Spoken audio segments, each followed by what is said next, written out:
Muy bien, buenos días. Muchas gracias en primer lugar a la Cátedra Extraordinaria de Historia Militar de la Universidad Complutense y a los compañeros de Ars Militum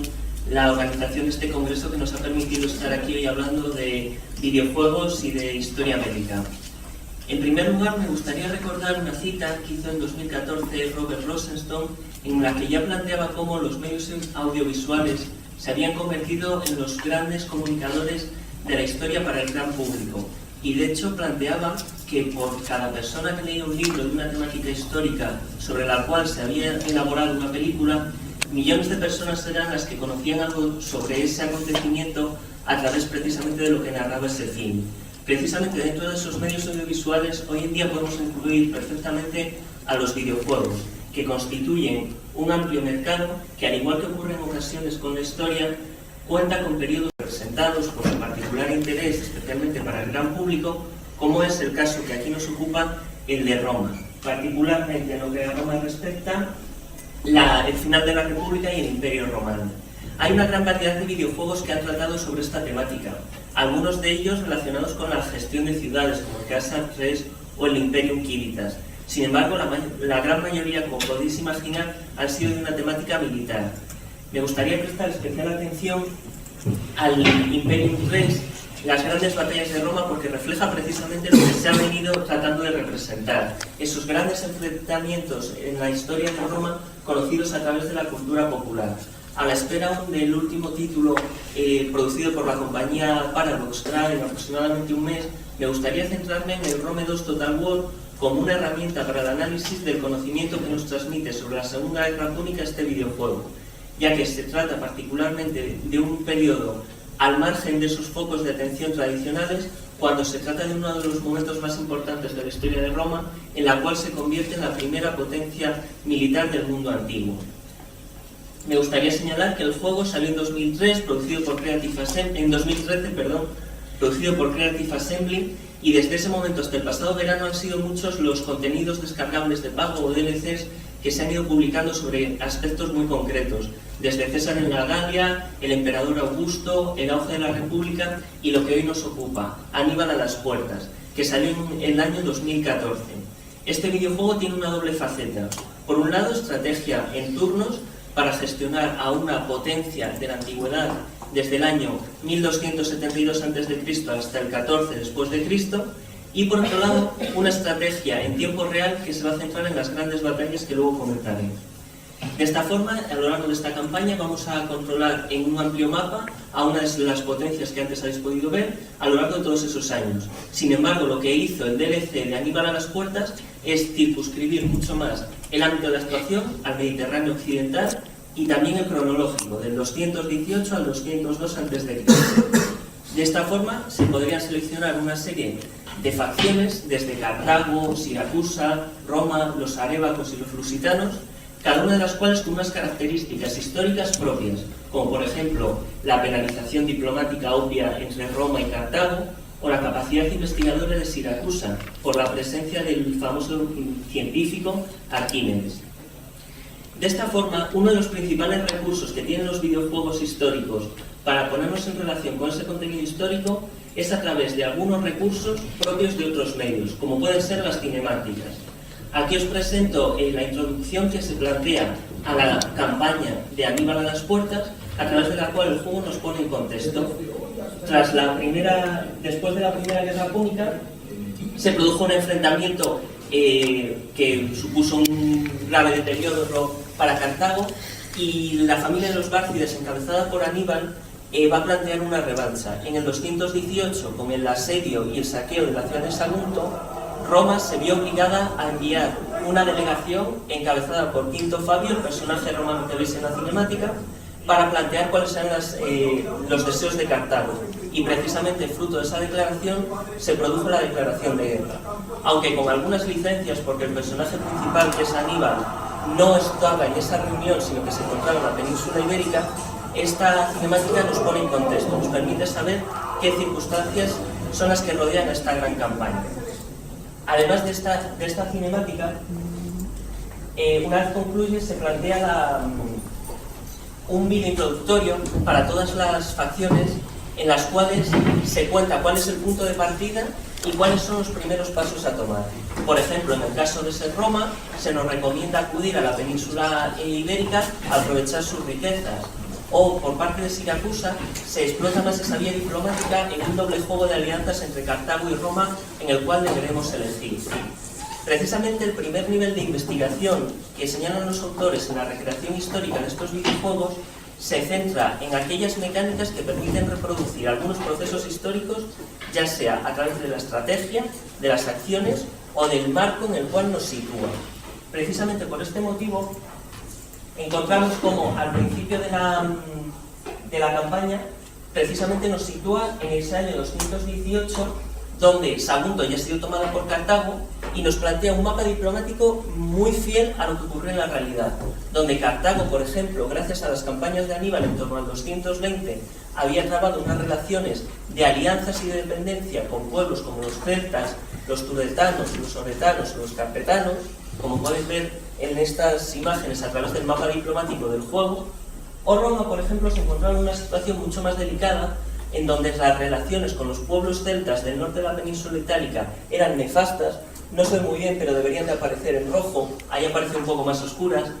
mientras que las relaciones de alianza con Marsilia, Ampurias y sobre todo con las tribus de la Liga Etrusca y del Samnio eran muy estables. Precisamente el hecho de que este videojuego no refleje la península itálica como una unidad bajo el poder de Roma se ajusta perfectamente a la realidad, puesto que tras la batalla de Cannas, algunos aliados, tanto etruscos como del Samnio de Roma, les abandonaron, y esto puede ser aprovechado en el videojuego por aquella persona que juegue con Cartago. Por otro lado, en lo que representa el funcionamiento básico del mapa de campañas, como podéis ver en el vídeo, se estructura en grandes provincias, como en el caso que nos ocupa Roma y Lacio, por ejemplo, con 3 grandes ciudades en las cuales se pueden construir edificios, se pueden controlar el nivel de alimentos que tiene la población y también la satisfacción. Sin embargo, me interesa particularmente el sistema de finanzas, que nos va a permitir mantener un ejército de una forma muy sencilla pero muy eficiente, controlando los ingresos y también los gastos, que van a estar centrados fundamentalmente en el aspecto militar y de construcción. Otro aspecto fundamental de mecánica histórica son los edictos, que se pueden promulgar cuando se controla la totalidad de una provincia. Y otro aspecto que puede ser interesante son los distintos eventos históricos que van surgiendo y en los cuales el jugador va a tener que elegir sin muchas veces conocer cuál va a ser el resultado, lo que le añade un componente de incertidumbre, pero con un fundamento histórico muy importante. También es importante en el aspecto militar tener en cuenta el clima, puesto que, aunque parezca evidente, cada 4 turnos el clima va a cambiar y, por ejemplo, en invierno, desplazar a nuestros ejércitos va a suponer una grave pérdida de soldados debido precisamente a las condiciones climáticas adversas. También señalar que a la hora de desplazar los ejércitos se pueden contar con diferentes actitudes, lo cual refleja muy bien lo que ocurría en la realidad, ya que a los ejércitos se les puede poner en marchas forzadas, recorriendo el doble de distancia de lo normal, pero también siendo susceptibles a una posible emboscada. O se puede elegir fortificarlos en una posición defensiva y levantar un campamento, lo cual sin embargo va a impedir su movimiento. En un segundo nivel de análisis de la recreación histórica, los autores nos hablan de 3 aspectos fundamentales que permiten profundizar en esos procesos históricos. Como por ejemplo, he querido destacar 3 referidos, en primer lugar, a la familia y el Senado, ya que no solo vamos a controlar una facción, sino también un conjunto de individuos que integran una familia, ya sea la familia Cornelia o los Bárcidas, según la facción que elijamos, y en la cual cada integrante de esa familia va a poder desarrollar distintas intrigas de carácter político y que van a proporcionar una serie de ventajas, desde matrimonios, asesinatos, difamaciones o ascensos políticos. Y muy relacionado con esto está la pestaña del Senado o las asambleas populares en función de las facciones que elijamos, en las cuales se van a distribuir la influencia de las distintas facciones. Esto nos va a hacer que en dado momento alguna familia pueda estar descontenta con el rumbo que está tomando la deriva de esa facción y va a poder desencadenar una guerra civil. Guerras civiles que, si bien en la Segunda Guerra Púnica no se llegaron a producir, sí que son muy importantes por su enfrentamiento interno y político que puede darse en cada familia, en cada facción. También las tecnologías y la investigación son muy importantes, ya que van a permitir desarrollar algunos aspectos militares con los que no se cuenta desde el principio. Además de dar una gran facilidad y una gran amplitud de acción al jugador, cuenta con un gran respaldo histórico, puesto que, como podéis ver, todas las investigaciones están basadas en algunos aspectos y procesos históricos y están acompañadas de un amplio texto explicativo. Por ejemplo, son muy importantes las campañas diplomáticas desarrolladas por Publio y Gneo Cornelio Escipión,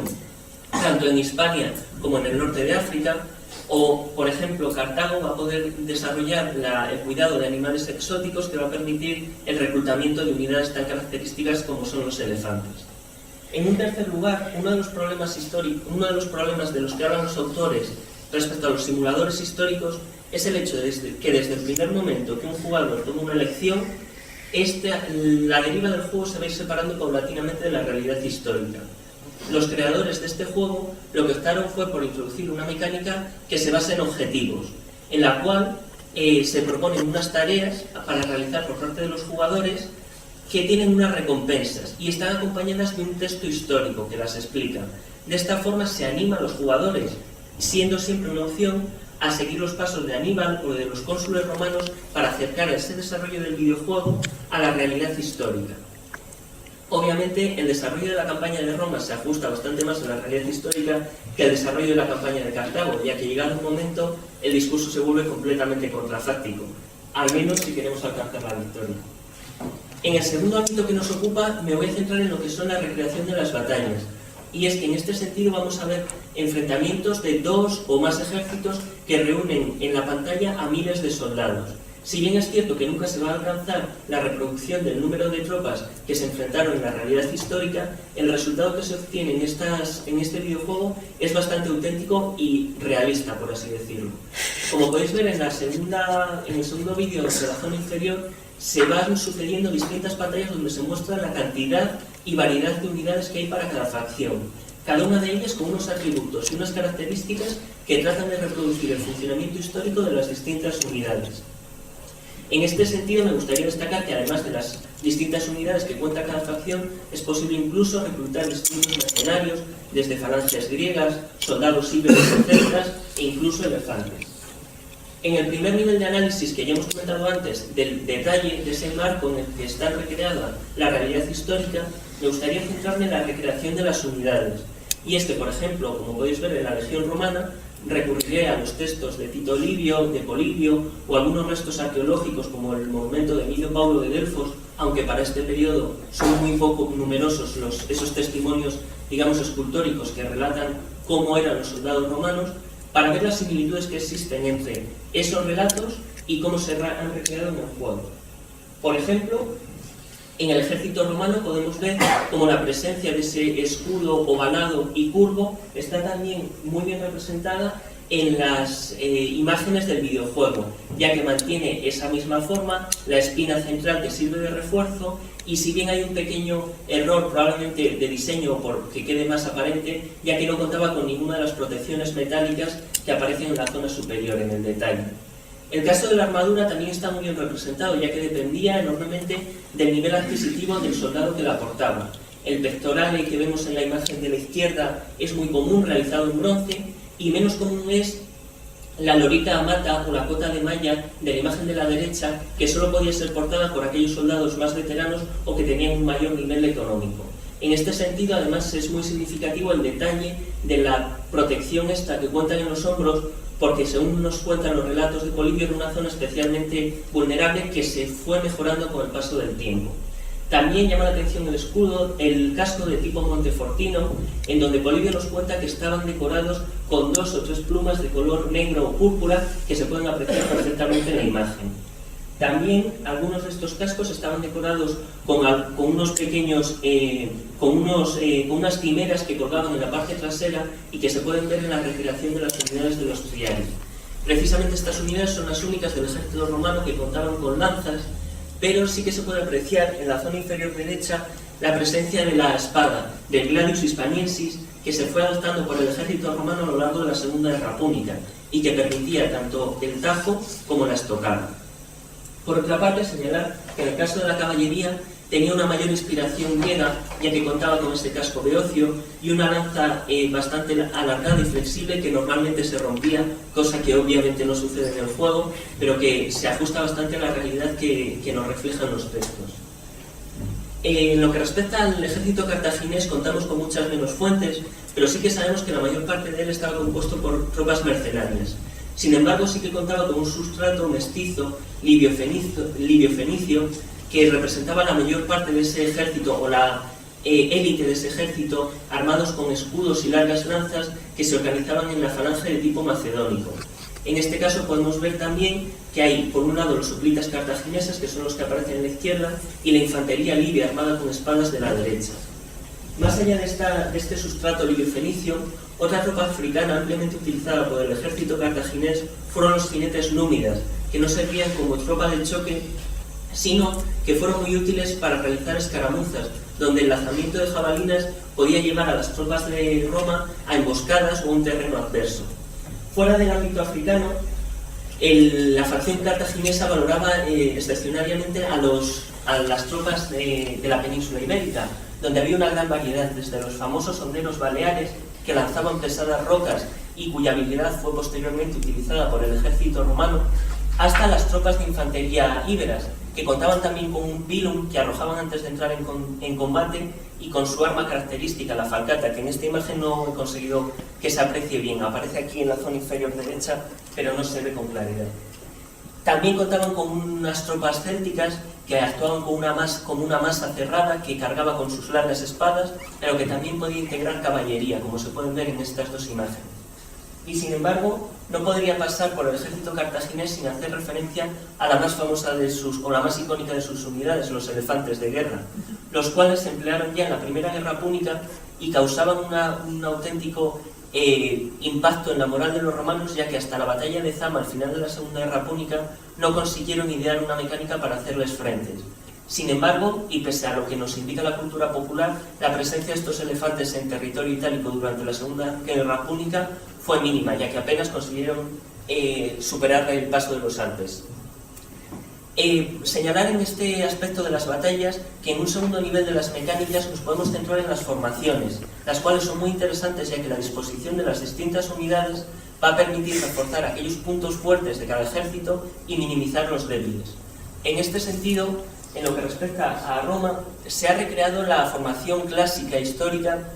de la legión romana, el triple acies, situando a los vélites o infantería ligera en primera línea y una sucesión de 3 líneas de infantería formada por astati, príncipes y triari en función de su experiencia y nivel de armamento, dejando un espacio entre cada manípulo igual a la anchura del propio manípulo. Esto permitía la rotación de las líneas de infantería romana, lo cual, sin embargo, no está representado en el juego, ya que carece de cualquier tipo de sentido el ir rotando a las tropas de una línea en otra.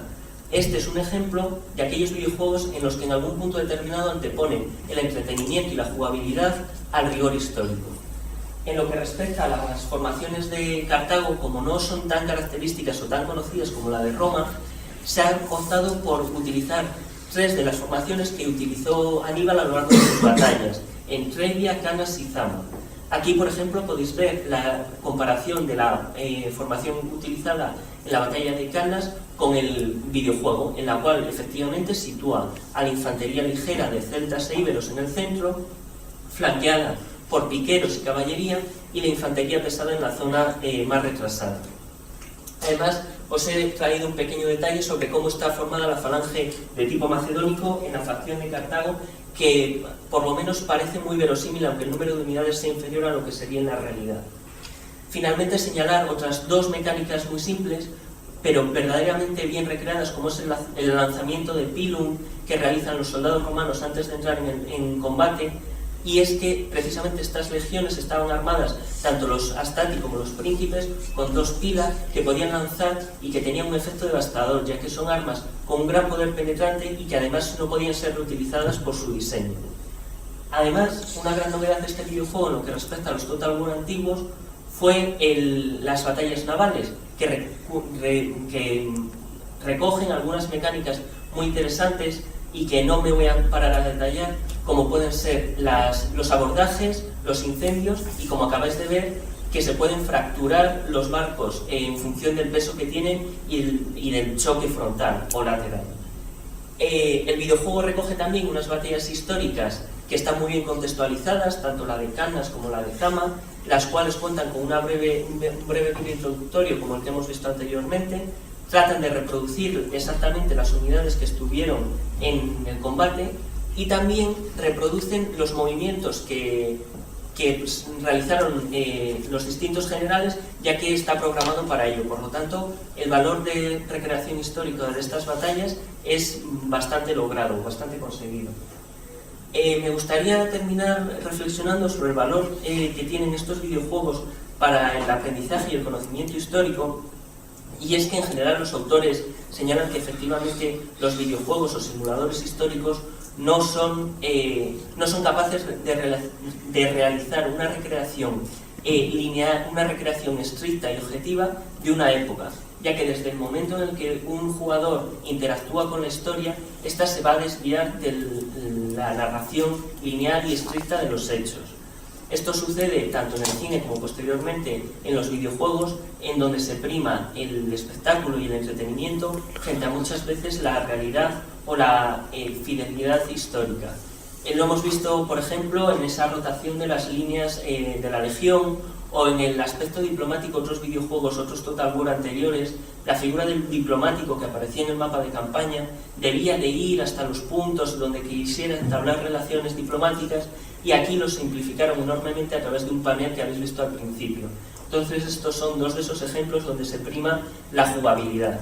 Sin embargo, tanto yo como otros autores consideran que estos videojuegos sí que tienen un valor añadido en el aprendizaje de la historia. Aportan una gran cantidad de datos sobre hechos y personajes, pero también sobre procesos más complejos y diversos condicionantes. Además, el camino hacia la victoria nunca es claro, por lo tanto obliga al jugador a tomar decisiones y asumir riesgos que le puede ayudar a ponerse en esa situación de algunos de los grandes protagonistas de estos acontecimientos históricos. Además, a través del aspecto visual, pueden entender mejor algunos aspectos y algunos procesos históricos, como puede ser el asedio de una ciudad, las batallas navales o el mismo funcionamiento de una falange. Por su parte, también pueden ayudar a entender y trabajar la multicausalidad en la historia. En definitiva, considero que los videojuegos no pueden ni pretenden erigirse como una herramienta de aprendizaje de la historia, como pueden representar los libros, pero sin embargo sí que tienen algo que aportar. Por un lado, pueden despertar el interés por parte de los jugadores sobre algún determinado periodo histórico, y por otro, permiten al jugador interactuar con la historia. Muchas gracias por vuestra atención.